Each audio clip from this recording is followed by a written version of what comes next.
Bom, boa tarde a todos, sejam bem-vindos.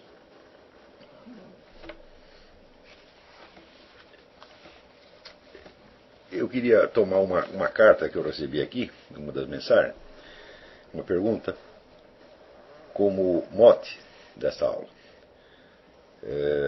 A aula já estava mais ou menos planejada antes da carta, a carta eu recebi agora, mas ela é muito pertinente ao assunto, então eu vou tomá-la como pretexto da aula. A carta do Luiz Carneiro. Caro mestre Olavo, tudo bem? A cada aula que assisto desse curso, percebo que meu entendimento sobre a minha existência vai se tornando menos opaco e torno mais consciente de quanto é árido o caminho para a verdade sincera, já que passei muitos anos repleto de falsos conceitos e de atitudes que não levam à verdadeira filosofia. Muito obrigado. Em relação à aula do dia 11 de julho, no qual o mestre versava sobre a verdade e a sinceridade, logo me lembrei da filosofia de Søren Kierkegaard, o qual em um de seus textos, em inglês Provocations, compilação de Charles Moore, explicava que, aspas, a verdade não é a questão de conhecer isto ou aquilo, mas sim de estar nela, fecha aspas. Gostaria de saber se este é o sentido da verdade dado naquela aula. Em grande parte, sim. No final ali daquela minha apostila, o problema da verdade e a verdade do problema, eu digo exatamente isso. Quer dizer, que a verdade é um domínio dentro do qual você está ou não está. Existencialmente você está sempre, agora, psicologicamente, cognitivamente, você às vezes está, às vezes não está. Mas eu acredito que esta aula vai esclarecer muito desta coisa. Eu queria começar contando para vocês uma historinha. Na Universidade de Iowa, o pessoal fez um experimento do seguinte teor. Eles colocavam 4 pilhas de cartas de baralho, 2 pilhas vermelhas e 2 pilhas azuis. E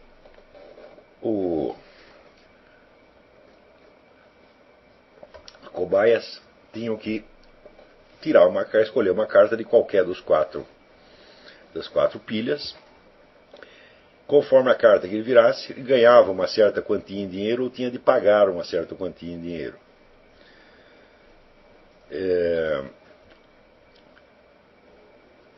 Acontece que as cartas não estavam uniformemente distribuídas. As cartas das pilhas vermelhas davam prêmios altos, mas davam multas mais altas ainda. Então você podia tirar ali, por exemplo, $500, ganhou $500, mas daí você tira uma outra que você perdeu $1.000. Ao passo que nas cartas azuis, os prêmios eram pequenos, mas as multas eram menores ainda. Então você ganhava, por exemplo, $50, perdia $10. Né? E eles observaram que, para as pessoas perceberem o que estava se passando, perceberem que havia um viés, que a coisa já estava, que a distribuição não era aleatória, não era casual, que a distribuição das cartas não era casual, eles levavam aproximadamente 50 cartas, 50 rodadas. Né? Após tirar 50 cartas, as pessoas percebiam que que era mais vantajoso tirar as cartas da pilha azul, das 2 pilhas azuis. Acontece que, ao mesmo tempo, os pacientes estavam ligados numa máquina que media a quantidade de suor nas suas mãos. Porque o suor na mão, ele é um índice muito claro de estresse. Né? Quando há uma situação mais estressante, você sua mais na mão.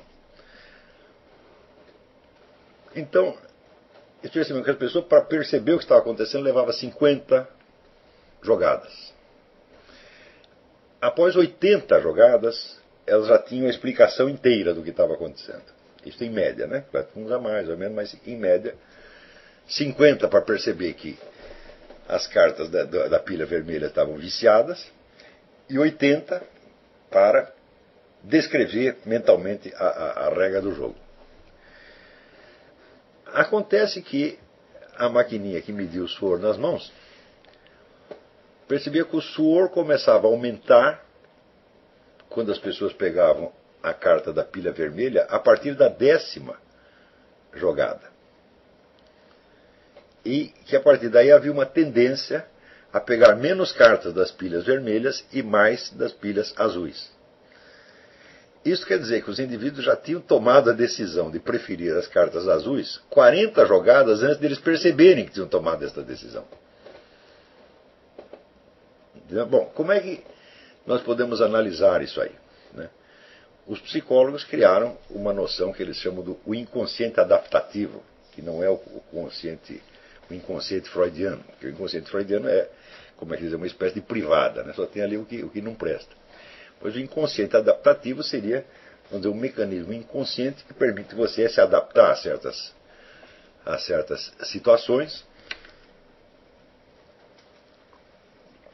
antes que você tenha uma compreensão consciente clara do que está se passando. Então, é claro que você nota aí que havia dois processos decisórios diferentes operando, né? Um inconsciente, né, que já decidia preferir as cartas do grupo azul antes mesmo de que o sujeito tomasse consciência do que estava se passando, e outro que é o processo decisório, vamos dizer, normal, onde por experiência e erro você vai acumulando indícios e monta todo um raciocínio e tira uma conclusão, que esse é o processo, vamos dizer, usual de aprendizado. Há outro processo, eles chamavam inconsciente adaptativo. Eu digo, bom, o fenômeno, sem dúvida, é real e o experimento é muito, muito revelador, muito elucidativo. Mas a análise que os psicólogos fazem, ela é falha, ela não chega até, vamos dizer, o fundo do problema. Por quê? Porque ele, justamente por ser um estudo psicológico, a psicologia estuda apenas o que se passa na psique. Ela não há um meio psicológico de você estudar a relação entre o processo cognitivo e o objeto do processo cognitivo. O objeto não faz parte da psicologia. Tá certo? Então eles estudam só a parte subjetiva da história. Então por isso eles não podem chegar até o fundo da análise. Espera aí, um minutinho. Dá para diminuir um pouco a temperatura aí? Porque está muito calor.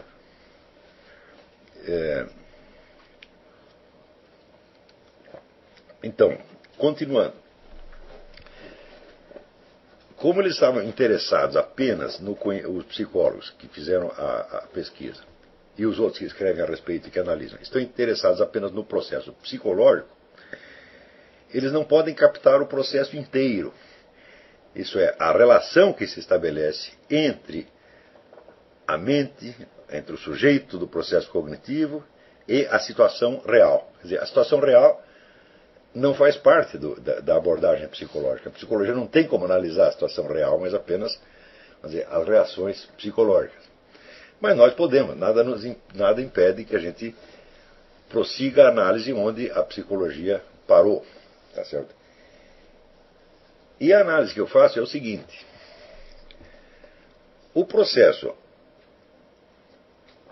chamado normal ou longo de aprendizado, que é aquele que acontecia entre a 50ª jogada e a 80ª, né, é o processo normal do que nós chamamos de raciocínio por indução.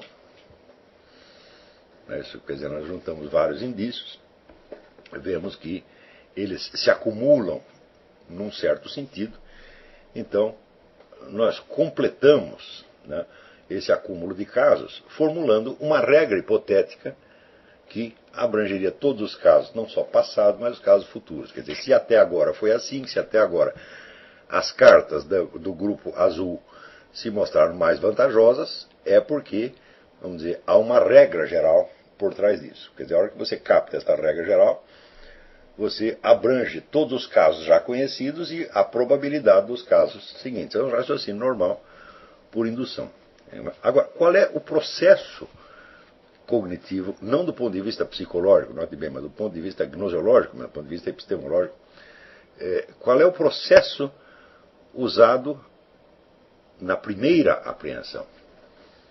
Aquela que acontece após a 10ª jogada, onde, por assim dizer, inconscientemente, o sujeito antecipa, na prática, a regra que conscientemente ele perceberá depois da 50ª jogada e talvez só na 80ª. Qual é exatamente esse processo? Né? Bom, normalmente os psicólogos se contentam dizendo que é uma apreensão intuitiva, uma apreensão inconsciente, etc, etc. Mas é claro que você não pode falar propriamente de uma intuição ou um pressentimento, porque houve ali também um raciocínio indutivo. Depois de 10 cartas, você já tem um certo número de casos. Quer dizer, 10 vezes a coisa se repetiu. Então, quando você vê que a mão do sujeito suou mais quando ele se aproxima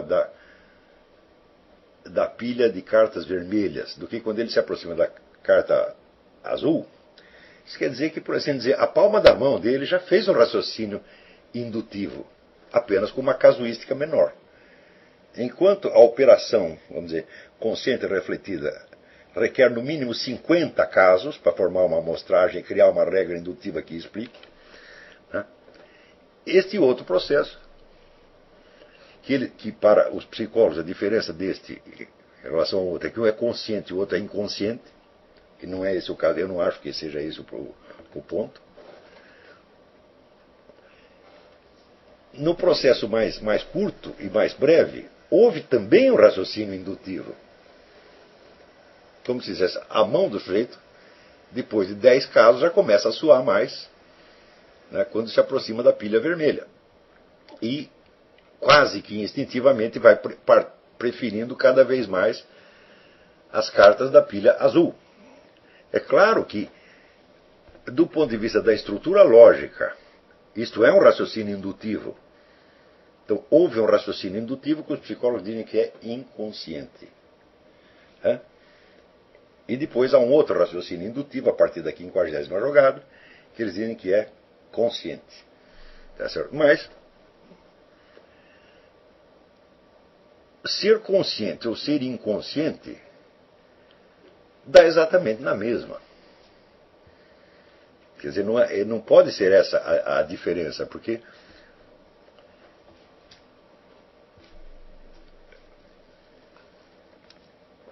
em que sentido você pode dizer que foi inconsciente a primeira decisão ou a primeira percepção? Ele pode ter sido mais consciente em umas pessoas ou menos consciente nas outras, né? Analisando filosoficamente a coisa, a gente vê que a diferença essencial não é de ser consciente ou inconsciente, isso é mero acidente. A diferença essencial é que, no segundo caso, o indivíduo, no segundo caso, quer dizer, da decisão mais longa, mais demorada, do aprendizado, chamado aprendizado normal, o indivíduo raciocina com a recordação que ele tem de tudo o que se passou. Ou seja, ele pega a experiência percorrida, transforma em símbolos na sua memória, ou seja, está lidando já não com a situação que ele está vivendo, mas com a recordação da situação. Ele cria signos para representar a situação e ele articula esses signos na forma de um raciocínio indutivo. Note bem que esses signos já não são as cartas que estão na mesa naquele momento. São as cartas que estão na memória dele. Está entendendo? Ou seja, ele está raciocinando com elementos que a sua própria mente criou para representar uma experiência já transcorrida. Então ele está lidando inteiramente com materiais criados pela sua própria mente. Materiais que naturalmente têm uma referência à experiência real. Está compreendendo? Agora, no primeiro caso, da decisão que é tomada, aspas, inconscientemente após a 10ª jogada, você está fazendo igualzinho o raciocínio indutivo. Só que você não está fazendo esse raciocínio indutivo com signos na sua mente, mas com os próprios objetos com que você está lidando. Está entendendo? Então, existem dois raciocínios indutivos. Um feito com signo, que reproduzem mentalmente a situação que foi vivida não mentalmente, que foi vivida realmente. E no primeiro caso, você tem um raciocínio indutivo feito não com signos mentais, mas com os próprios objetos que se oferecem à experiência. Entendeu? Ora, suponha que você vê um sujeito, vamos dizer, com uma expressão feroz, avançando para você com uma faca na mão. Você percebe que ele quer te matar. Ou seja, você percebe a intenção dele a partir das ações atuais dele. Tá certo? Então, quer dizer que você concluiu, tirou uma conclusão a respeito do que pode acontecer em seguida, a partir daquilo que está mostrado para você na situação. É claro que você não teve tempo de você transformar aquela figura agressiva num signo mental, numa criação mental, para você depois recordar toda a situação, né? Comparar aquela situação com outras situações de perigo e chegar à conclusão de que o sujeito está querendo te matar. Não houve tempo para você fazer isso. Ou seja, neste caso, você não raciocinou com signos, você raciocinou com o próprio objeto presente. Está compreendendo? Então, é claro que nós estamos nos referindo aqui a duas ordens de conexões lógicas. Uma conexão lógica que está dada nos próprios objetos e na própria sequência dos fatos. Outra que está dada nos seus pensamentos, com que você reproduz aquilo a posteriori. Entenderam isso? Então, um é a conexão fática, outro é a conexão mental ou lógica. Está compreendendo? Ora,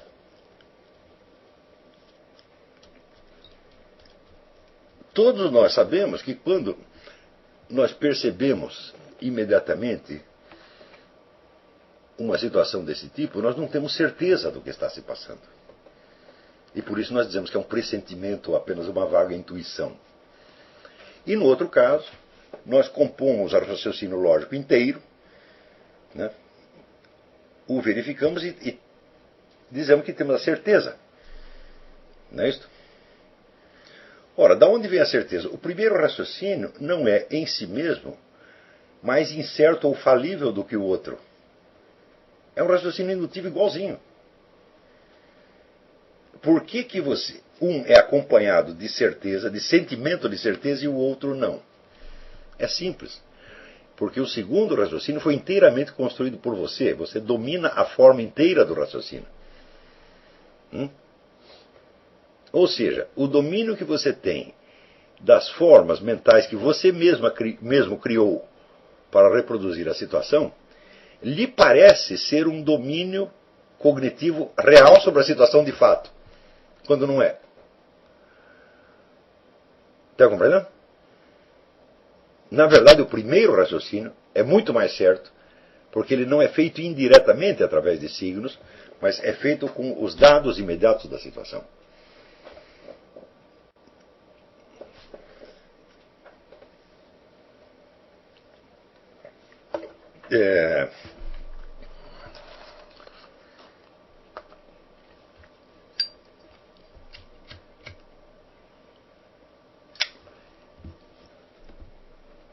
Toda a nossa cultura atual e a educação que nós recebemos nos induz a confiar sempre no segundo tipo de raciocínio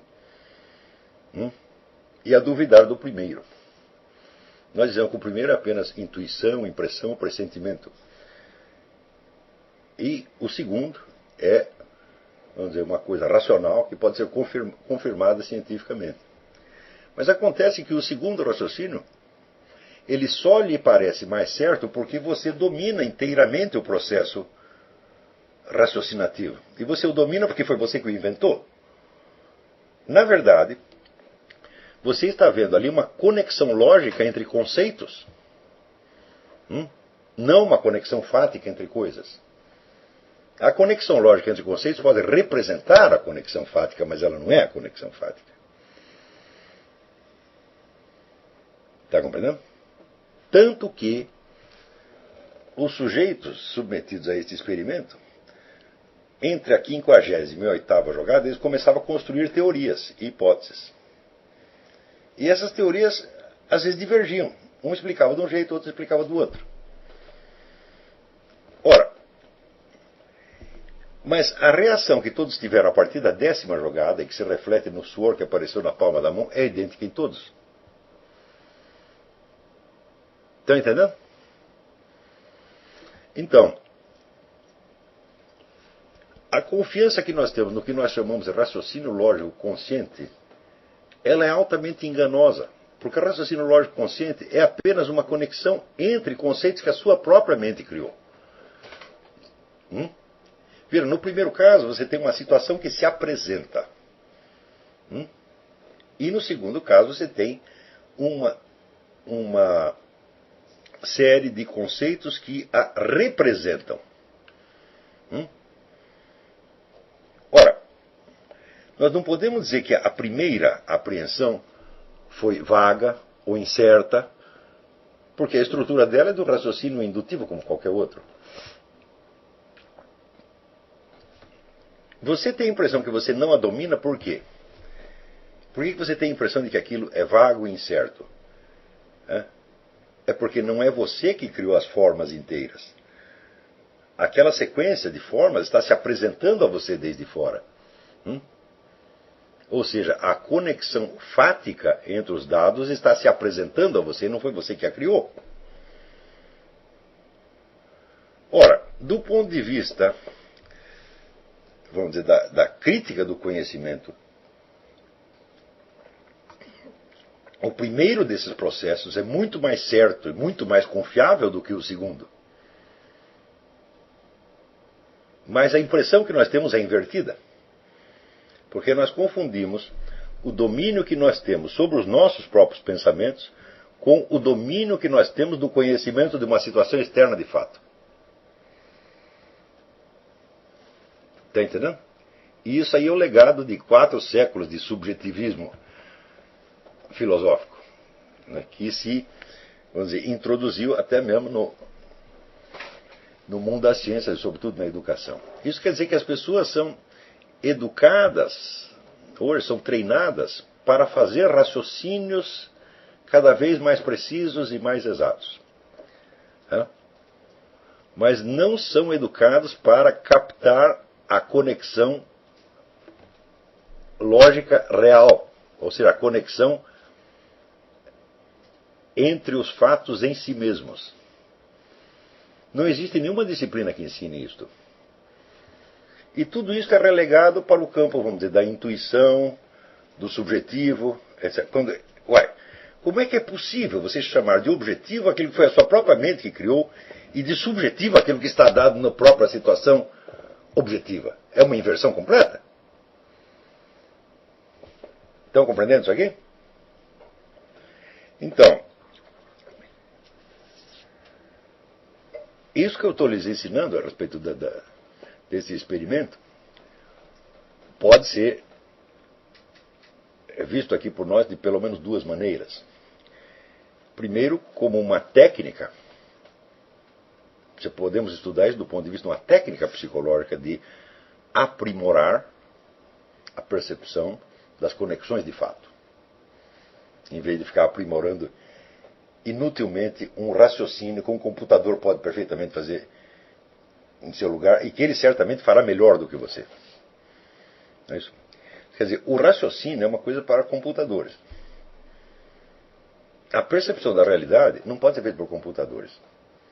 Só pode ser feito por um sujeito humano real, vivo, né, com a totalidade das suas funções operando, tá certo? E que tem, vamos dizer, a consciência da sua responsabilidade de conhecer a realidade.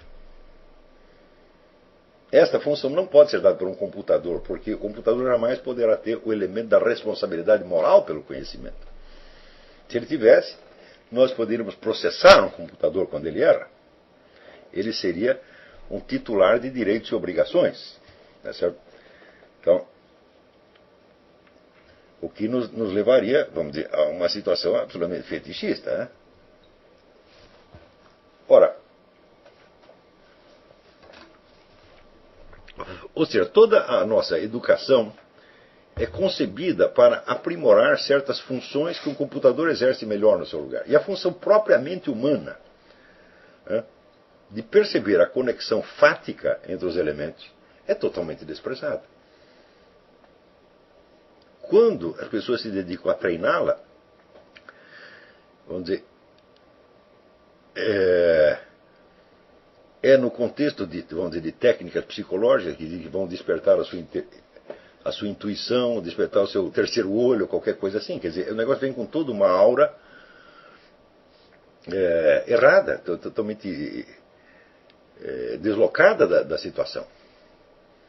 Ora, o treinamento filosófico, especificamente o treinamento filosófico que eu estou dando a vocês neste curso, é precisamente para aprimorar esta percepção das conexões fáticas. Acontece que a dificuldade aí é o seguinte: a nossa mente está tão treinada para, vamos dizer, montar raciocínios, criar raciocínios, ou seja, é a mente construtiva que entra em jogo, tá certo? Que se nós tentamos prestar atenção no processo da tomada de decisão do primeiro tipo, nós interferimos nele através do nosso raciocínio e estragamos tudo. Nós queremos tirar conclusões lógicas, né, antes de permitir que a própria lógica dos fatos nos diga algo. Eu expliquei alguma coisa sobre isso na minha apostila Contemplação Amorosa. Era disso que eu estava falando ali.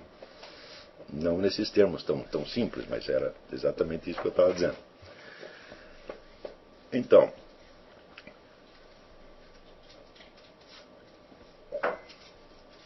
existe algum meio de nós fazermos com que aquele processo de tomada de decisão mais simples, mais rápido e mais imediato, tá certo, se torne dominante para nós?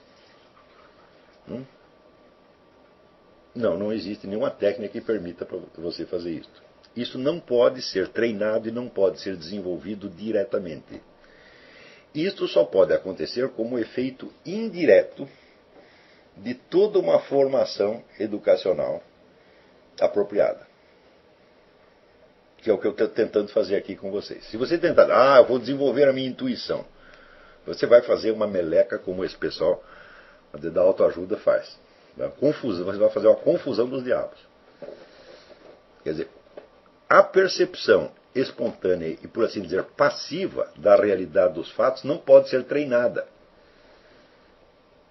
Pelo simples fato de que a substância dela não vem de você, mas vem dos fatos. Os fatos são a parte ativa. Você é apenas o receptor. Digamos, o seu corpo, o seu inconsciente adaptativo, como chamam os psicólogos, ele tem a passividade necessária para aceitar os fatos e percebê-los como eles são. Então, o treinamento para isto, se algum houvesse, seria o treinamento de aceitar os fatos e ter diante deles uma atitude contemplativa. Mas isso não pode ser treinado diretamente, porque isso depende da estrutura total da sua personalidade. Então, o que nós vamos fazer aqui é o seguinte: nós vamos dar para você um tipo de formação, um tipo de educação, que aos poucos ensinará você, vamos dizer, a aceitar as coisas como são. E a confiar na sua percepção direta, mais do que nos seus raciocínios. Os raciocínios devem ser usados apenas para verificar, para confirmar o que você já sabe. Mas o saber efetivo não é uma coisa que é criada na sua mente através do raciocínio construtivo. O saber é percepção da realidade. Ele é uma reação efetiva de um sujeito vivente, presente, real, a uma situação vivente, presente, real. Está entendendo? Ora, como os dados com que você fez o primeiro raciocínio não foram criados pela sua mente, mas eles são dados pela realidade, eles não têm signos. Eles não vêm como signos, eles vêm como presenças reais. E por isso mesmo eles são inexpressáveis. Você só pode expressar o que você pensou com signos, palavras. Então quer dizer que aquela primeira decisão, ela é muda. A primeira percepção, ela é muda, ela não é feita, como ela não é feita através de signos, você não pode expressá-la, você não pode dizê-la. Ora, como você não pode dizê-la, você sente que não tem domínio da situação. E como você não tem domínio da situação, você se sente inseguro. Então o que você faz? Você cria uma representação mental que você domina inteiramente, porque é construção sua mesmo. Né? E ao fechar o raciocínio com a conclusão, você acredita que dominou intelectualmente o assunto. Mas acontece que na passagem do fato aos conceitos e dos conceitos aos raciocínios, pode se introduzir uma multidão de erros. Não só erros de lógica, mas erros até de denominação, erros de classificação, erros de categoria, erros de descrição. Porque você tem que primeiro descrever para si mesmo os dados da situação, dar-lhes nomes, conceptualizá-los e daí criar, vamos dizer, uma estrutura raciocinativa que lhe permita chegar a uma conclusão. A possibilidade de erro aí é imensa. E no primeiro caso, não há possibilidade de erro algum, porque os fatos já vêm com a sua conexão, vamos dizer, autoevidente e autoexibida, por assim dizer. Isto quer dizer que quanto mais você puder se ater à primeira forma de raciocínio, ainda que à custa de não poder expressá-la, de não poder dizê-la para ninguém, e de não poder reproduzi-la, mais firmemente ancorado você estará no terreno da verdade. E mais livre você estará dos erros do pensamento. Naquele ditado de pensar morrer um burro, é verdade. Quer dizer, os erros todos, vamos dizer, não vêm da percepção, eles vêm do pensamento. É claro que a percepção pode errar também, mas a possibilidade de erro ali é muito menor. Você vê assim,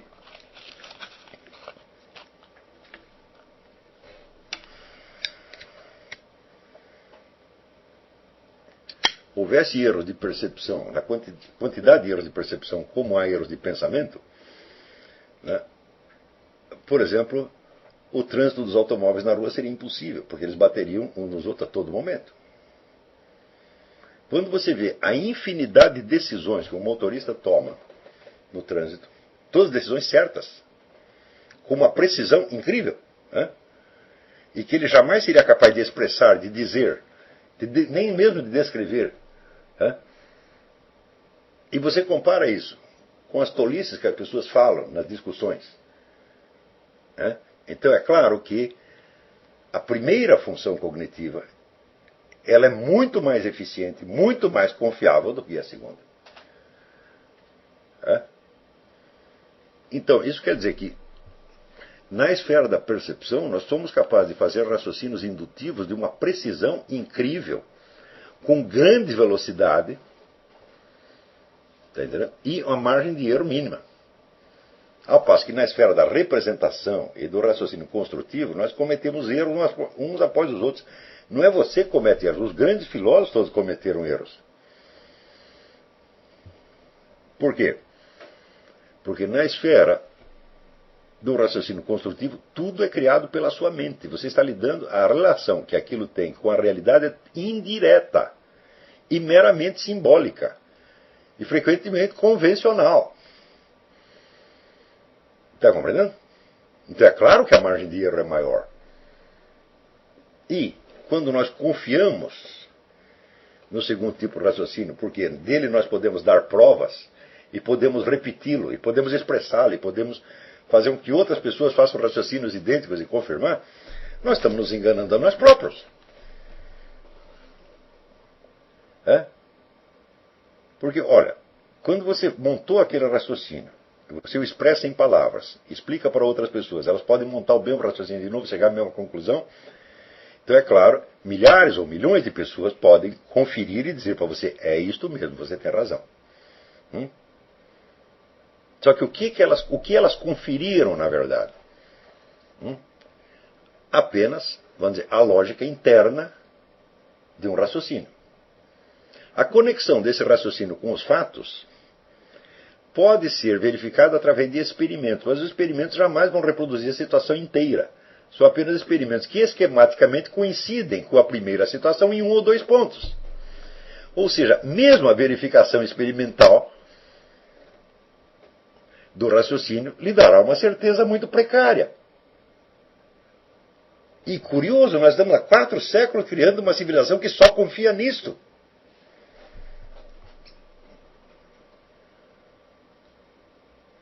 Veja, por exemplo, se você viu um sujeito dar uma facada no outro, só tinha você ali presente.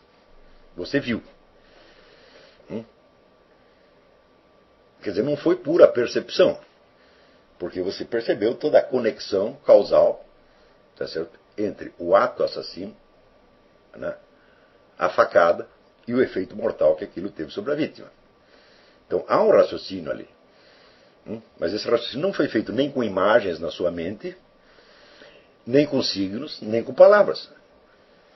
Foi feito diretamente com os fatos que eu estava percebendo. Ou seja, era a lógica interna dos fatos que está se mostrando para você.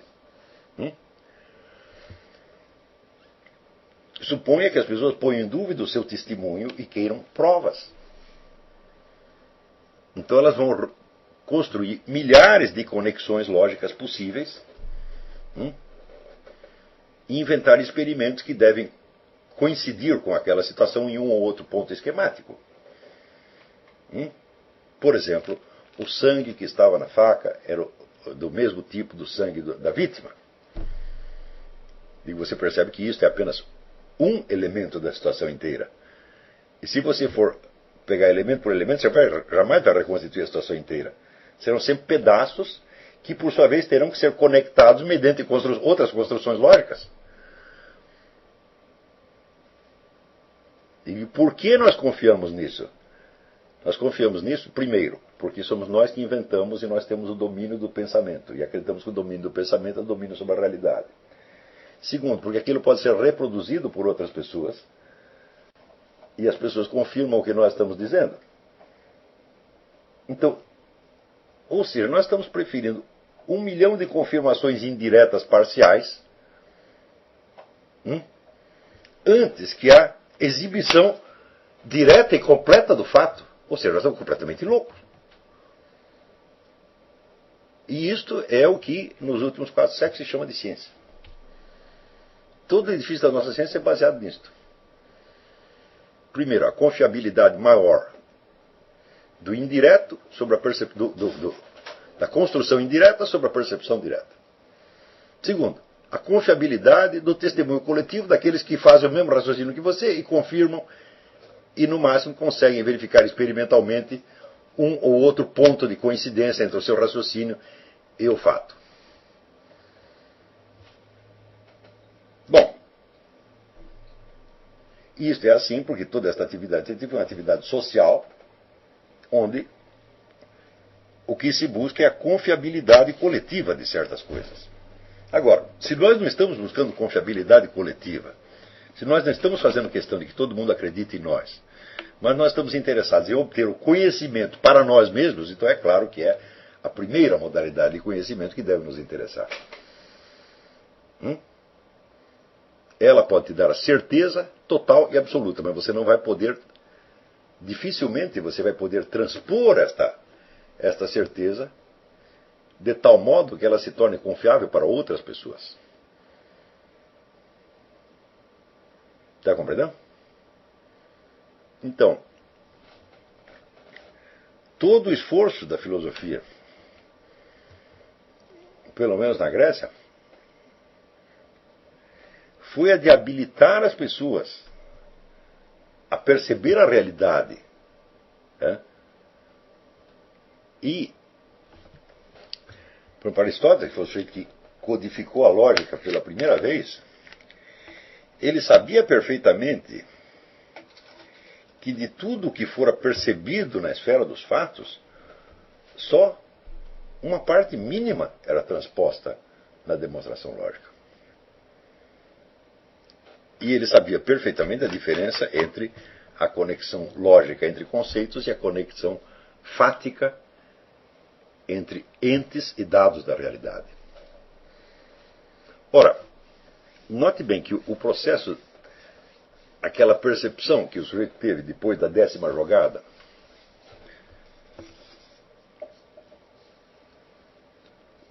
e que é uma percepção que não foi ele que montou na mente, mas ele percebeu diretamente dos dados, seria impossível se esses dados não tivessem em si mesmos uma estrutura inteligível. Então você vê que a teoria de Aristóteles, que diz que as coisas têm uma forma inteligível, é inteiramente certa. Mas nós não podemos... Veja, quando nós criamos um conceito, nós estamos tentando traduzir em palavras algo do que nós percebemos da forma inteligível dos objetos. Mas o conceito continua sendo apenas um conceito, quer dizer, uma criação da nossa mente. Ele não é uma apresentação, ele não reproduz o objeto, ele o representa. Representa quer dizer, o objeto está ausente agora. Ora, os conceitos são evidentemente inteligíveis. Tá certo? São inteligíveis para nós, porque fomos nós mesmos que os criamos. Eles são, por assim dizer, translúcidos. Mas uma certeza que você obtém a partir de um raciocínio que você montou com esses conceitos continua sendo apenas uma certeza lógica, ou seja, a certeza da conexão entre conceitos. A ligação entre esses conceitos e a realidade continua problemática. Tanto que é preciso a ciência experimental para fazer o quê? Fazer com que, ver se a ordem lógica que você colocou nos conceitos toca a ordem dos fatos em alguns pontos seletos.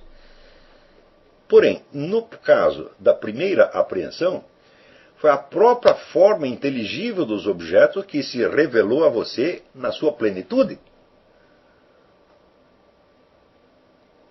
E se apresentou, vamos dizer, de modo imediato. Então, como não foi você mesmo não foi você que criou isso aí, você não pode reproduzir aquilo integralmente. Você está percebendo a lógica interna entre entes com as suas respectivas formas inteligíveis, mas quem criou isso foi Deus. Isso veio de fora, não foi você que criou. Mas este é o domínio da verdade. A verdade é a conexão entre as formas inteligíveis dos seres em si mesmos. O resto é só pensamento. O pensamento pode tocar a verdade em certos pontos, mas ele não pode ser a verdade.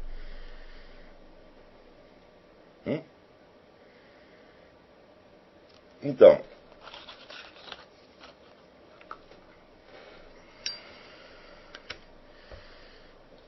quando você estuda para ser um cientista ou ser um filósofo, o que você está fazendo? Você está desenvolvendo conhecimento de maneira alguma.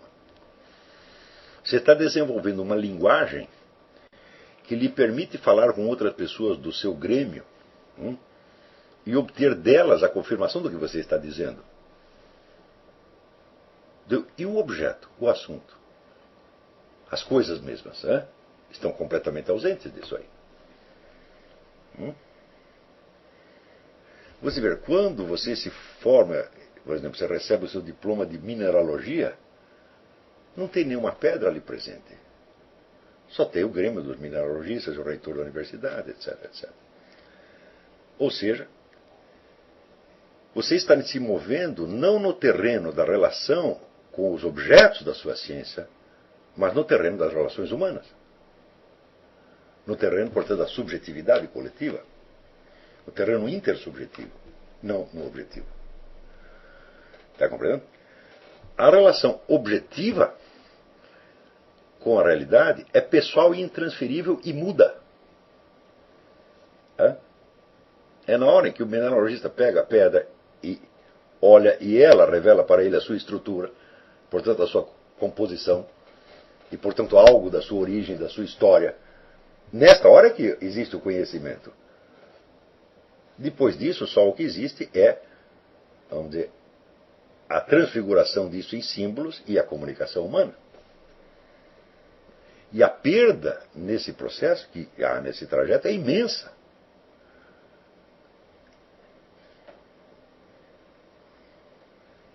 Então, muitos anos atrás, eu tive que colocar esse problema para mim mesmo. Eu digo, eu quero o conhecimento ou a comunicação. Eu quero saber o que as coisas são mesmo, ou eu quero ter um discurso que seja aprovado pela coletividade dos que acham que sabem. E vocês também vão ter que fazer esta opção. Então, aí eu percebi uma coisa muito importante. Você saber algo é saber algo que os outros não sabem. Se você só sabe o que os outros sabem também, tá certo? Então você está se movendo dentro da esfera de um recorte comum que vocês fizeram da realidade. Mas quando você está em face da própria realidade, que não foi você que criou, que não é você que domina, e dentro da qual você está, tá certo? Você está ao mesmo tempo diante dela e dentro dela, é ali que se dá o momento do conhecimento. No momento da percepção da realidade. A transformação disso em linguagem humana é um processo altamente complexo e falível. Então eu tive que decidir isso aí. Falar, mas daí eu vou perceber um monte de coisas, e vou perceber coisa com uma evidência incrível, e não vou poder dizer para ninguém, porque eu não vou conseguir provar nada do que eu estou falando. Bom, você tem que escolher. Você pode provar uma parte mínima. Tá certo? Mas, digamos, a testemunha de um crime, ela não tem que provar nada, porque ela é a prova. Então, esse conhecimento do testemunho direto é dele que se constitui a substância da filosofia. Está compreendendo? E é por isso que um livro de filosofia jamais diz tudo o que tem de dizer. E é por isso que eu sugeri a vocês aquele exercício, vamos dizer, da leitura lenta, de você complementar imaginariamente, tá certo? Até que os fatos mesmos da experiência aqui, da onde o filósofo arrancou suas ideias, apareçam para você. Com o tempo, você pode desenvolver uma habilidade muito grande de retornar dos textos à experiência, tá certo? E isso certamente o ajudará a você a fazer o processo contrário, que é você ir da sua experiência real até a expressão culturalmente eficiente. Tá certo? Mas você conseguir expressar a coisa de uma maneira culturalmente eficiente não quer dizer que você vai poder prová-la. Agora, você quer o conhecimento ou você quer a prova? A prova é uma coisa que você oferece para os outros. Por exemplo, a testemunha de um crime precisa de alguma prova? Não. Ela tem o conhecimento direto. Ora, anos atrás eu escrevi uma apostila chamada Inteligência e Verdade, Inteligência, Verdade e Certeza, na qual eu lembrava os componentes da ideia pura de ciência, tal como descritos por Edmund Husserl no seu livro Filosofia Primeira. Em que ele dizia, a primeira condição é que exista um negócio chamado evidência. A evidência é a percepção direta de alguma coisa. Como, por exemplo, eu percebo que eu estou falando para vocês neste momento. Eu percebo que eu estou aqui. Se não existisse a evidência, todos os pensamentos seriam duvidosos. Mas a evidência só vale, evidentemente, para quem a tem. A testemunha do crime testemunhou o crime, viu o crime direto, então não precisa de prova nenhuma. Tá certo? E ela pode ser usada como um dos elementos de prova. Tá certo? Mas para quem não esteve lá, quem não viu nada, quem não tem o conhecimento da situação, necessita então do quê? De uma evidência indireta ou prova. Não é isso? A prova, então, consistirá de uma série de afirmações que têm uma conexão lógica com os dados apresentados pelas testemunhas e pela própria situação. Porém, esta conexão lógica, por sua vez, a conexão que você faz entre, digamos, duas premissas e uma conclusão. O famoso, por exemplo, todos os homens são mortais, Sócrates é homem, portanto Sócrates é mortal. Esta conexão, por sua vez, é uma conexão de tipo lógico ou de tipo evidente? Se fosse uma conexão apenas de tipo lógico, portanto indireta, precisaria outra prova e outra prova e outra prova, e assim por diante, indefinidamente. Isso quer dizer que a estrutura da prova lógica depende, por sua vez, da evidência. A evidência, então, é o objeto do conhecimento intuitivo direto. Né? Isso quer dizer o seguinte: a evidência é tudo. Porque a evidência te dá o fato, e a evidência te dá também a conexão entre os vários passos lógicos do raciocínio. Isso é a mesma coisa que dizer para vocês: a lógica nada prova. Nada, nada, nada, nada, nada, nada, nada. Ela só cria conexões entre afirmações, mas essa conexão tem que ser percebida intuitivamente, por sua vez. Então, daí eu concluo: não existe conhecimento racional, só existe conhecimento intuitivo. O racional inteiro é baseado no intuitivo. Eu estou chamando de intuitivo aquele tipo de raciocínio, vamos dizer, que você faz não com elementos, com signos, com elementos criados pela sua mente, mas com os elementos da própria situação. Então isso é o que eu chamo de intuicionismo radical. Não existe conhecimento lógico, não existe conhecimento racional, só existe conhecimento intuitivo.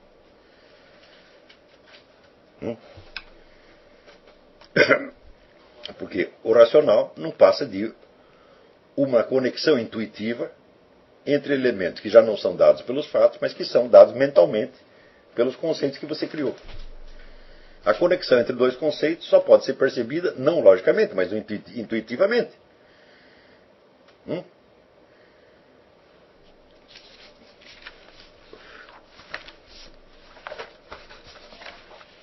Por exemplo, como é que eu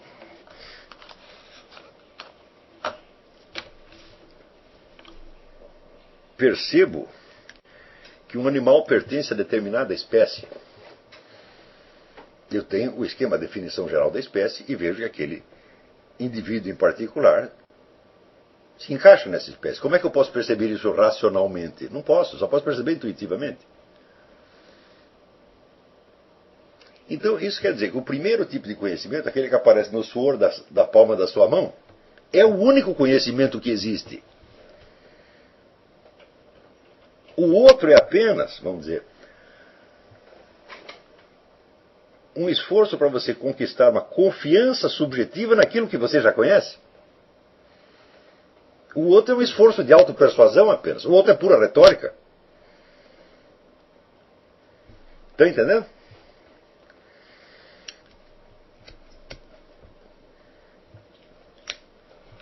Isso quer dizer que a substância do conhecimento, ela é uma coisa de percepção individual direta, dificilmente transmissível. E aquilo que é transmissível e que é objeto de prova não é conhecimento. É um conjunto de esquemas mentais que se refere muito indiretamente ao conhecimento. E é por isso que hoje em dia, quanto mais as pessoas estudam, mais burras elas ficam. Eu li num livro a esse respeito o seguinte: uma vez chegou um sujeito num museu oferecendo uma estátua que ele dizia que tinha desenterrado na Grécia.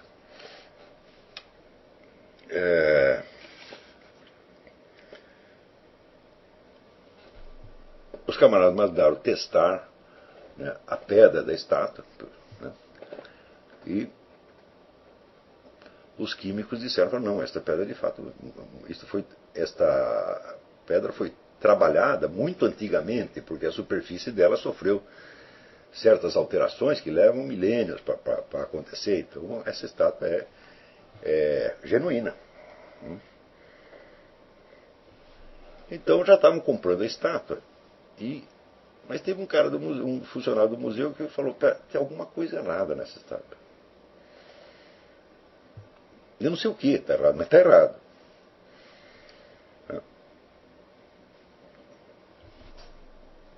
Eu não compro. Se vocês já pagaram, vocês peçam dinheiro de volta. E se não pagaram, não paguem. Os caras não tinham pago. Então peraí, então vamos esperar um pouco. Como o sujeito era um velho expert, eles decidiram esperar para ver o que acontecia. Ele sabia que tinha alguma inarmonia naquela coisa. Ele não sabia qual. Ele não sabia dizer qual. Ele estava percebendo, mas ele não tinha o nome. Tá? Ou seja, ele não tinha o símbolo mental para dizer o que ele estava percebendo. Mas ele estava percebendo corretamente. Depois de um tempo, ele conseguiu dizer o seguinte, dizer, olha, esta estátua, ela não tem um estilo, ela mistura vários estilos de várias épocas diferentes. Então ela não pode ser genuína.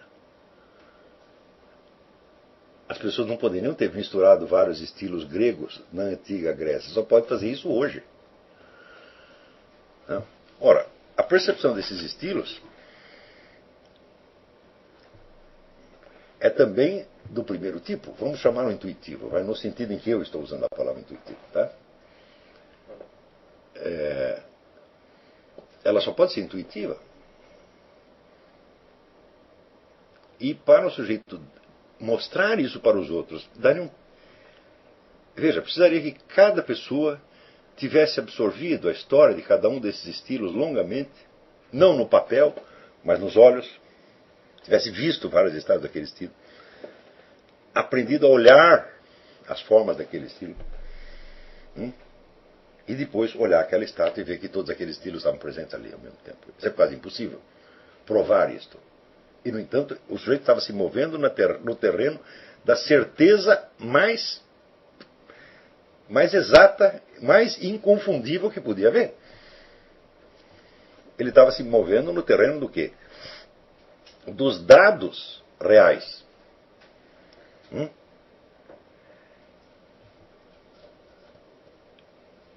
Bom, aos poucos começou, vamos dizer, a aparecer outras provas. Por exemplo, o atestado de compra da estátua que o sujeito tinha. Não, isso aí pertenceu a um fulano que depois encontrou em tal lugar, vendeu para mim, descobriu que o atestado era falso. Daí começou a aparecer milhões de provas e no fim se comprovou que a coisa era fake realmente. Né? O que aconteceria se o museu, a diretoria do museu, em vez de acreditar no velho expert que só tinha a autoridade dos seus olhos, decidisse confiar na ciência química? Teria comprado a estátua fake por milhões de dólares. Está entendendo? E depois ia dar um inquérito, os caras iam perder emprego, ia ser uma desgraça. Não. Está entendendo? Felizmente, no mercado de arte ainda existe isto. A autoridade do connoisseur. É o sujeito que não pode provar o que ele está dizendo. Porque está tudo apenas na memória dele, na percepção dele. Ele não pode dar uma prova cientificamente válida. Mas isso não quer dizer que o conhecimento que ele tem seja menos preciso que o conhecimento científico. É muito mais preciso. Ele apenas não é facilmente transmissível. Então, por exemplo, dizer, vale para ele. Ora, mas o que tem a ver, vamos dizer, a validade intrínseca de um conhecimento com a autoridade social da sua transmissão? Hoje nós somos ensinados a confundir uma coisa com a outra. Nós achamos que aquilo que pode ser provado e verificado por várias pessoas provas repetidas por várias pessoas, é mais confiável do que aquilo que você está vendo com os olhos da sua cara. E nós chegamos até o absurdo de achar que a ciência pode corrigir as nossas percepções. É claro que isso é uma alienação total. É claro que isso é totalmente irracional.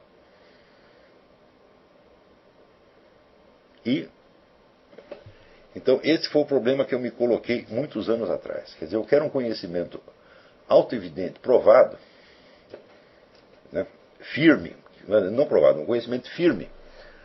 Ou eu quero um conhecimento que seja fácil, que tenha, por assim dizer,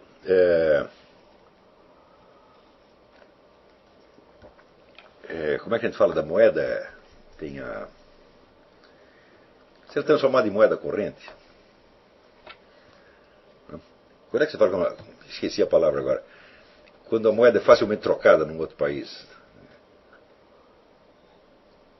Esqueci a palavra agora. Né? Quer dizer, você quer conhecimento efetivo ou você quer moeda corrente? A moeda corrente será facilmente aceita por todo mundo.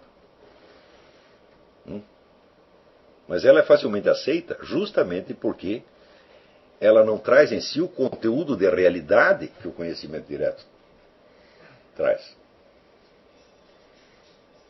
Então,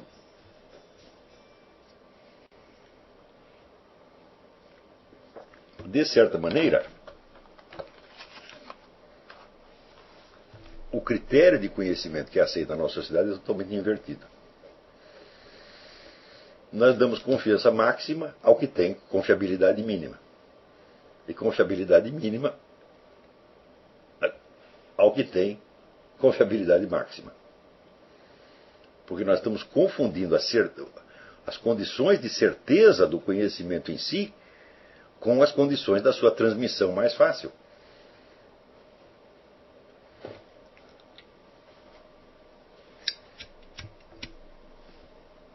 Então, eu repito, essa capacidade de você perceber as relações fáticas diretas, ela não precisa ser inconsciente. Quer dizer, os camaradas que fizeram o experimento na Universidade de Iowa, eles analisaram a coisa por esse lado. Né? Falaram então de uma percepção inconsciente. Eu digo, se esse processo fosse consciente, alguma coisa se alteraria? Claro que não. Então, a diferença aí não é de ser consciente ou não. É que num caso há um raciocínio feito com os próprios dados da realidade e no outro caso há um raciocínio feito com signos. Por assim dizer, num caso o raciocínio está na própria estrutura do acontecer e no outro caso o raciocínio está apenas no seu cérebro. Por que o segundo seria mais confiável? Isso não faz sentido. Ele não é mais confiável, ele é apenas mais facilmente reproduzível, mais fácil de reproduzir. E, portanto, de se transformar em moeda corrente e de ser confirmado por um montão de gente. Mas ele jamais terá, quer dizer, aquele coeficiente de certeza que é o da observação direta. Ao longo da nossa tradição de 4 séculos, tudo quanto é de observação direta serve apenas como matéria-prima para depois você montar um raciocínio em cima. Como se ela não fosse um raciocínio. Como se ela fosse irracional.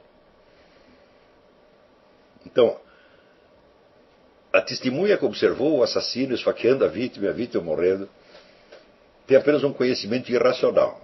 E o que vai ser racional vai ser a prova que você vai montar com isso em cima. Montar com esse elemento. Usando esse elemento entre outros. Ora, é claro que quando o sujeito percebe que as cartas vermelhas estão viciadas e as azuis não, ele fez um raciocínio. Isso é estritamente racional, a estrutura é inteiramente lógica. Apenas ele não fez esse raciocínio, por assim dizer, dentro do seu cérebro, mas fez com os seus olhos, usando não signos mentais, mas os próprios dados da situação. Isto é o conhecimento de certeza máxima que nós podemos obter. Aí você, nesse momento, você está dentro do domínio da verdade. Quando você raciocina e tenta provar alguma coisa, você não está mais no domínio da verdade, você está no domínio da representação da verdade. Tá compreendendo? E cada um de vocês vai ter que tomar esta decisão. Quer dizer, eu quero viver dentro, vamos dizer, da verdade, ou quero viver apenas dentro do mundo da representação, do subjetivo, do discurso, mesmo que seja um discurso coletivamente válido. Então, toda a cultura superior dos últimos 4 séculos, ela está viciada com esta coisa. E quanto mais se aprimora o establishment universitário, mais gente tem mais dinheiro, mais poder, piora mais esse negócio.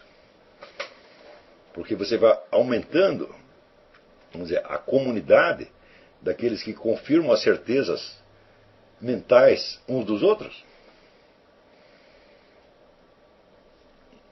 Então, não dá para corrigir isso no establishment. Nós temos que corrigir isso individualmente, em nós mesmos. Né? Então, tudo o que você verá aqui, sobretudo no mundo de língua inglesa, existem muitos debates entre as chamadas duas culturas.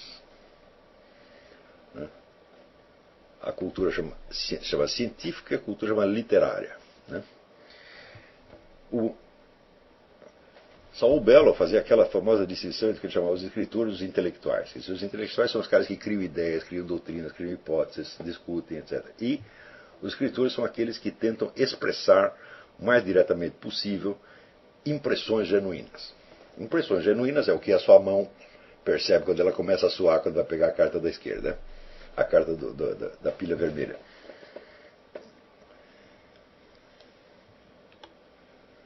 Mas é claro que todo este debate é viciado. Por quê? Tudo quanto é de percepção direta é remetido para o campo da literatura, das artes, da religião, do misticismo e do irracional, entre aspas. E tudo que é do campo da ciência já não tem mais nada a ver com a observação direta, mas é tudo constituído de doutrinas, hipóteses, provas, etc, etc, etc. Quer dizer, esta maneira de articular o problema está completamente viciada. Porque a diferença aí não é nem do consciente para o inconsciente, nem do racional para o irracional. Mas a diferença é, vamos dizer, do raciocínio, da conexão lógica, exibida pelos próprios fatos, e da sua imitação mental posterior. Essa é a única diferença. Como, vamos dizer, a conexão lógica percebida imediatamente não é transmissível em si mesma, ela só é transmissível de duas maneiras. Ou através da sua transformação em conceitos e da montagem do raciocínio, ou através da sua representação simbólica. Mas as duas são indiretas. A literatura, nesse sentido, não está mais próxima da experiência real do que o está a ciência. Ela também é uma transformação simbólica. A percepção real, ela continua intransmissível. Quer dizer, você pode ter experiências análogas, ou até idênticas, mas não aquela experiência em particular. Mas acontece que, se é possível alguma conexão entre os raciocínios que você monta a partir da experiência, é porque já há essa conexão na própria experiência. Então é porque ela está mostrando a sua conexão lógica interna. Então isto é a racionalidade do próprio real que se mostra para você. E a racionalidade do próprio real o que é? É a razão divina. Não a sua razão. E a nossa razão só vale alguma coisa porque ela é capaz de se referir indiretamente à primeira razão. Se não houvesse efetivamente nenhuma conexão interna entre os fatos, todas as conexões que você montasse na sua cabeça seriam artificiais, seriam falsas. Mas todas as conexões que nós montamos não podem reproduzir inteiramente a estrutura do real, por quê? Seria preciso fazer acontecer tudo de novo. a lógica interna do real só se mostra no momento em que ela se mostra e tal como se mostra. Ela não pode ser apropriada por você. Para ser apropriada, seria preciso que você captasse a integralidade da racionalidade do real, ou seja, que você se apropriasse do Logos divino, tá entendendo? E você se transformasse em Deus. Como isso não é possível, então nós só temos as representações diretas. Mas acontece que nós, em seguida, operamos a inversão blasfema. Nós começamos a valorizar mais as estruturas criadas pela nossa mente do que a estrutura da racionalidade real, tal como se apresentou nos próprios objetos. E nós chamamos isso de ciência, de filosofia, de arte, etc, etc, etc. No fundo, era isso que o Bruno Tolentino estava querendo dizer com o mundo como ideia. Os caras, eles não querem um mundo, eles querem uma ideia do mundo. Ideia criada por eles. Esta ideia lhes dá uma sensação de segurança, justamente porque foi criada por eles. Quer dizer, você é o dominador onipotente do seu mundo subjetivo, o mundo das suas ideias. Não o seu mundo subjetivo inteiro, porque o seu mundo subjetivo também é uma realidade e você não a domina, mas há uma parte dele que você construiu mentalmente que essa você domina. Então você escolhe esse porque o outro mundo você não domina. Só que aí, nesse momento, você se virou um idiota perfeito, né?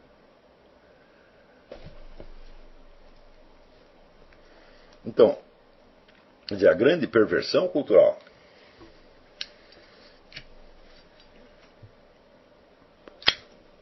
é o predomínio da prova sobre a realidade. É o predomínio do signo sobre o significado. E é justamente isto que nós temos que tratar de evitar. E a filosofia existe como remédio contra isso. Ela foi inventada como remédio contra isso.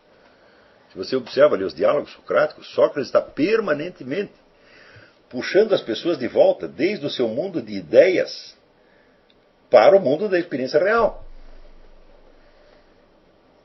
E é o que nós temos que fazer permanentemente conosco mesmos. Agora, desistam de aprimorar a percepção direta. Ela não pode ser aprimorada, não há exercícios para isso. Aliás, ela não pode ser aprimorada porque ela já é perfeita. Ela é a percepção da realidade. Ela é o conhecimento. Então ela não pode ser aprimorada. Quem tem que se aprimorar é você. Você tem que se aprimorar a sua personalidade para que você aceite os dados do real. E isso é trabalho de uma vida inteira.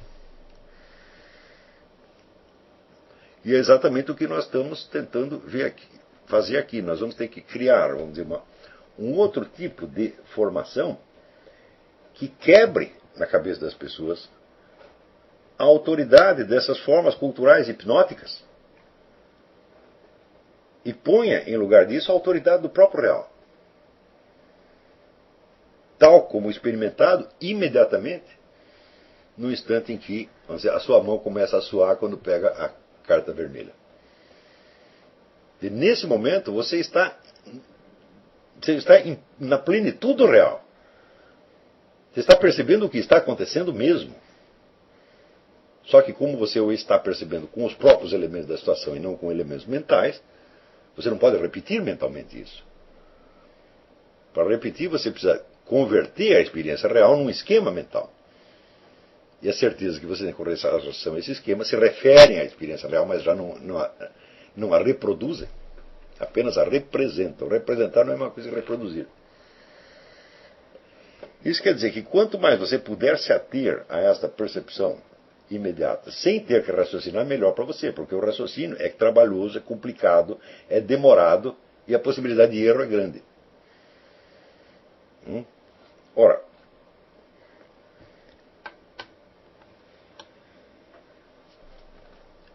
vamos dizer, uma cultura que é baseada, vamos dizer, que exige mais a prova do que o conhecimento, é uma cultura totalmente pervertida. Porque toda prova é relativa. Nenhuma prova pode te dar certeza absoluta. A certeza absoluta só é dada na percepção direta. Ora, se você exige sempre provas e provas e provas, e você não quer percepção direta, você não está querendo conhecimento nenhum. Você está querendo apenas um pretexto socialmente aprovado para acreditar em alguma coisa. Isso quer dizer que a exigência de provas, neste sentido, claro, não toda exigência de prova, mas neste sentido que eu estou falando, ela é uma fuga ao conhecimento e uma busca de refúgio na autoridade. É um puro argumento de autoridade, na verdade.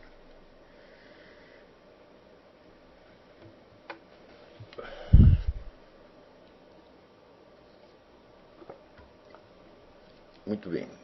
Então, terminar essa parte, vamos ver se respondemos algumas perguntas.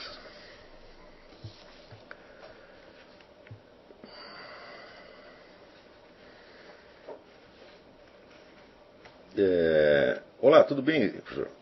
Eu ouço semanalmente seus artigos e o admiro muito. Eu gostaria de saber um pouco sobre os pais fundadores dos Estados Unidos, se temos algo a aprender com esses homens, e também sobre a escravidão islâmica, onde os negros raptavam e escravizavam europeus, porque eu nunca ouvi falar disso em lugar algum até você falar sobre tal. E fiquei surpreso, porque isso não está nos livros escolares. Muito obrigado. A carta é do José Bonifácio. Bom, então, em primeiro lugar, vamos dizer, é claro que os pais fundadores dos Estados Unidos são uma geração absolutamente notável, se você vê o nível de preparação daqueles camaradas. Por exemplo, o conhecimento que esses caras tinham dos clássicos, da filosofia grega, então, é um negócio impressionante. Isso para eles era, como é que se chama, arroz com feijão. Era o próprio mundo onde eles orbitavam, né? E eu acho que nunca houve em parte alguma do mundo, quer dizer, uma elite tão bem preparada como esses camaradas. Mas onde houve uma elite muito boa, quase tão boa quanto essa, sob certo aspecto melhor, foi no Brasil. A diferença é o seguinte, é que os americanos até hoje eles prestam atenção no que os pais fundadores fizeram, e leem os discursos deles, e raciocinam a respeito. E no Brasil o pessoal jogou tudo fora. Para você experimente, tem uma coleção de livros, escrito por um historiador, Otávio Tarquínio de Souza, que chama História dos Fundadores do Império no Brasil. Lê aquilo e você vai ver que o Brasil tinha, nessa época, uma elite quase tão bem preparada quanto o pessoal daqui. Sob certos aspectos, melhor. Por exemplo, você chama José Bonifácio. Seu xará, José Bonifácio de Andrade de Silva, era um indivíduo muito, intelectualmente muito superior a alguns dos pais fundadores americanos. Agora, você já viu algum livro, algum discurso de José Bonifácio sendo distribuído nas escolas? Não, existia uma edição feita pela Prefeitura de Santos, porque ele nasceu em Santos, que era uma coisa raríssima e cara, que só especialistas tinham, uma edição enorme, em 3 volumes e tal. E para o resto da nação, as palavras de José Bonifácio tornaram secretas. Agora, quando você vê ali os fundadores, né, Tevariz da Veiga, Bernardo Pereira de Vasconcelos, o Padre Feijó, tal, eu digo, pô, mas eram uma pleiade de homens de muito talento e muito sérios. A diferença não é que os pais fundadores dos Estados Unidos eram melhores do que os brasileiros. Não, é que os caras aqui levaram a sério, criaram uma tradição. E no Brasil não, no Brasil apagaram tudo. Esta é a diferença. Quanto ao negócio da escravidão islâmica, né, existe, nos últimos 20 anos, o pessoal começou a estudar, né, o fenômeno da escravidão islâmica na África. E hoje se sabe, primeiro, essa escravidão ela começou muito antes do que houvesse a escravidão na Europa. A escravidão na Europa tinha sido abolida, né? Quando surge o fenômeno já o servo da gleba. O servo da gleba não era mais um escravo, ele era, vamos dizer, um proprietário independente. A única diferença é que ele não podia vender a sua terra. Então a terra ficava associada à sua família eternamente. Quer dizer, o filho herdava. Então, primeiro, o escravo adquiriu o direito de constituir família, que em Roma, no Império Romano, não tinha. Tá certo? Havia uma procriação coletiva, né? E ninguém sabia quem era filho e de quem que era filho.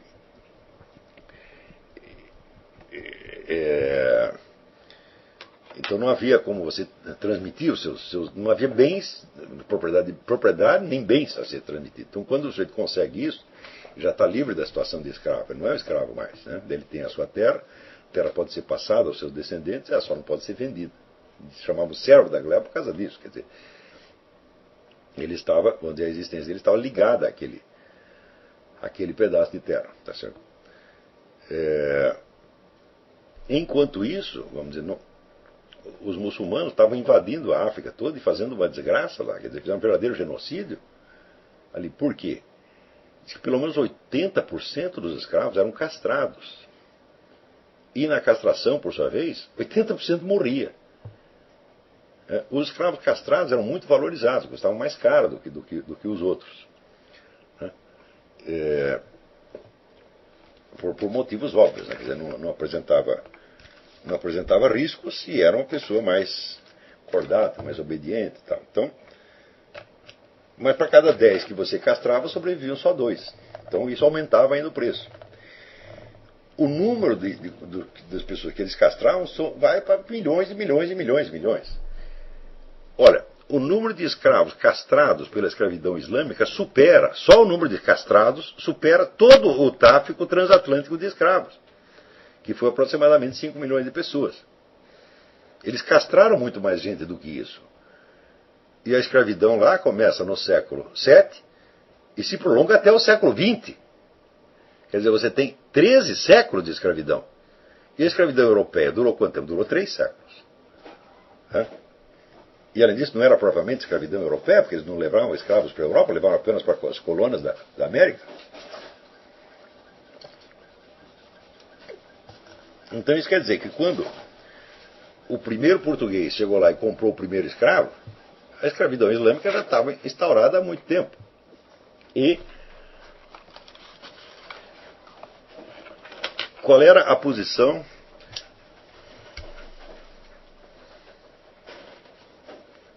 vamos dizer, dos negros? Havia negros islamizados já desde o primeiro século da história islâmica.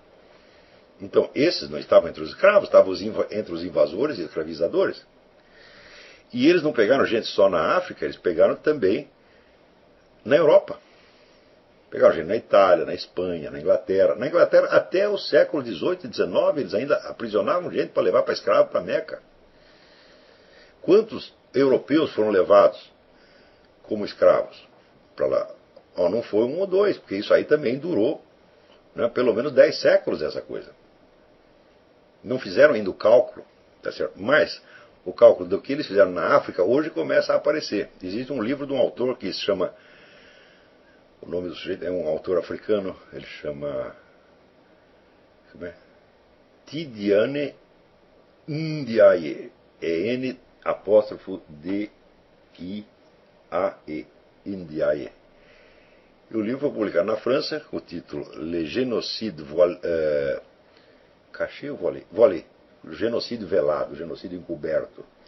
Esse é um dos livros mais impressionantes que eu tenho lido nos últimos tempos sobre a escravidão muçulmana na África, que é muito maior do que eu mesmo imaginava. Então, e entre, vamos dizer, os senhores de escravo ali, é impossível você descobrir quem era árabe e quem era negro, estava tudo misturado. Então, quer dizer, por que colocar sempre, vamos dizer, os ocidentais como os grandes escravizadores, né, e o pessoal do terceiro mundo como os coitadinhos que foram sempre escravizados, quando foram eles os maiores escravizadores? Então, não só foram escravizadores, mas esse negócio de você capar pessoas, isso aí no Ocidente nunca existiu. Então isso aí foi um verdadeiro genocídio. Porque se para cada 10 sobrava somente 2, você imagina então a quantidade do que. Mas o número de eunucos que existiu nos países islâmicos e também na China, em outros lugares. Né? E faça o cálculo. Para cada um que está ali, tem outros 4 que morreram. Quer dizer, é uma coisa absolutamente monstruosa. Então como é que esta sociedade tem a cara de pau, tá certo, de querer passar pito nos europeus ocidentais? Isso aí é que nem, sei lá, o Fernandinho Beiramar dando bronca num batedor de carteira.